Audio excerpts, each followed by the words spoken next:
ಲ್ಲಿ ರೈತರು ಏನೆಲ್ಲ ಚಟುವಟಿಕೆಗಳನ್ನ ಹಮ್ಮಿಕೋಬೇಕು, ಅದಕ್ಕೆ ಪೂರಕವಾಗಿ ಯಾವ ರೀತಿ ತಾಂತ್ರಿಕತೆಗಳನ್ನ ಅಳವಡಿಸ್ಕೊಳ್ಬೇಕು ಅನ್ನೋದ್ರ ಬಗ್ಗೆ ವಿಜ್ಞಾನಿಗಳು ರೈತರೊಟ್ಟಿಗೆ ಸಂವಾದ ಮಾಡಿ ಮಾಹಿತಿಯನ್ನ ತಿಳಿಸ್ಕೊಡೋದಕ್ಕೆ ಇದೊಂದು ಕಾರ್ಯಕ್ರಮ.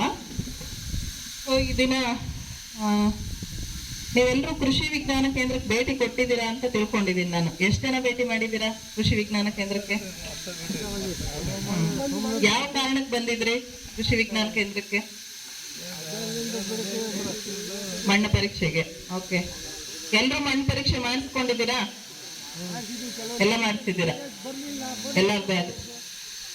ಹಾ, ಓಕೆ. ಏನಿದೆ ಮಣ್ಣು ಪರೀಕ್ಷೆ ಮಾಡಿಸಿದ್ಮೇಲೆ ರಿಪೋರ್ಟ್ ಕೊಟ್ಟಿರ್ತಾರಲ್ವಾ, ಏನಂತ ಬಂದಿದೆ ರಿಪೋರ್ಟ್ ಅಲ್ಲಿ?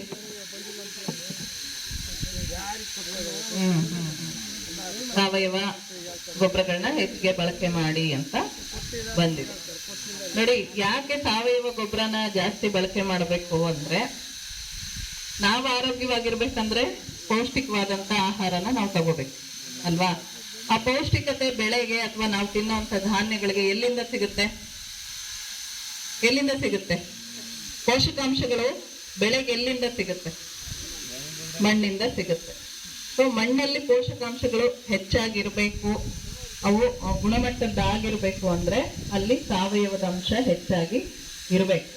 ಸಾವಯವದ ಅಂಶ ಇಲ್ಲ ಅಂದ್ರೆ ನೀವೇನ್ ಯೂರಿಯಾ DAP ಎಲ್ಲ ಹಾಕ್ತಿರಲ್ಲ, ನೀವೆಷ್ಟೇ ಹಾಕಿದ್ರು ಅದ್ಯಾವುದನ್ನು ಬೆಳೆ ಹೀರ್ಕೊಳ್ಳೋದಕ್ಕೆ ಆಗಲ್ಲ. ಯಾಕೆಂದ್ರೆ ಸಾವಯವ ಅಂಶ ನಾವು ಭೂಮಿಗೆ ಹಾಕಿದಾಗ ಅಲ್ಲಿ ಸೂಕ್ಷ್ಮ ಜೀವಾಣುಗಳ ಸಂಖ್ಯೆ ಜಾಸ್ತಿ ಆಗ್ತಾ ಹೋಗುತ್ತೆ. ನೀವು ಯೂರಿಯಾ ಬಳಸ್ತೀರಾ, ಏನಕ್ಕೆ ಬಳಸ್ತೀರಾ ಯೂರಿಯಾ?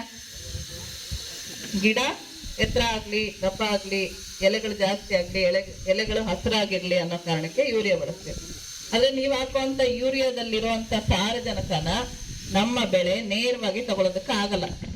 ಅಲ್ಲಿ ಕೆಲವೊಂದು ರಾಸಾಯನಿಕ ಮತ್ತೆ ಜೈವಿಕ ಬದಲಾವಣೆಗಳು ಆಗ್ಬೇಕು ಮಣ್ಣಲ್ಲಿ.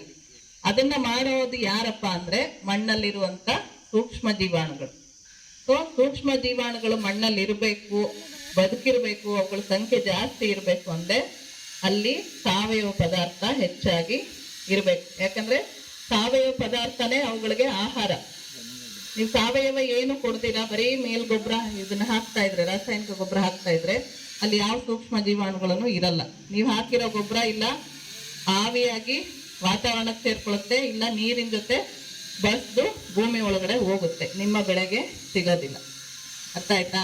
ಹಂಗಂತ ನೀವು ರಾಸಾಯನಿಕ ಬಳಸಲೇಬಾರ್ದು ಅಂತ ನಾ ಹೇಳ್ತಾ ಇಲ್ಲ. ರಾಸಾಯನಿಕ ಬಳಕೆ ಮಾಡಿ, ಆದ್ರೆ ಅದರ ಜೊತೆಲಿ ಸಾವಯವದ ಗೊಬ್ಬರಗಳನ್ನ ಹೆಚ್ಚಾಗಿ ಬಳಕೆ ಮಾಡಬೇಕು.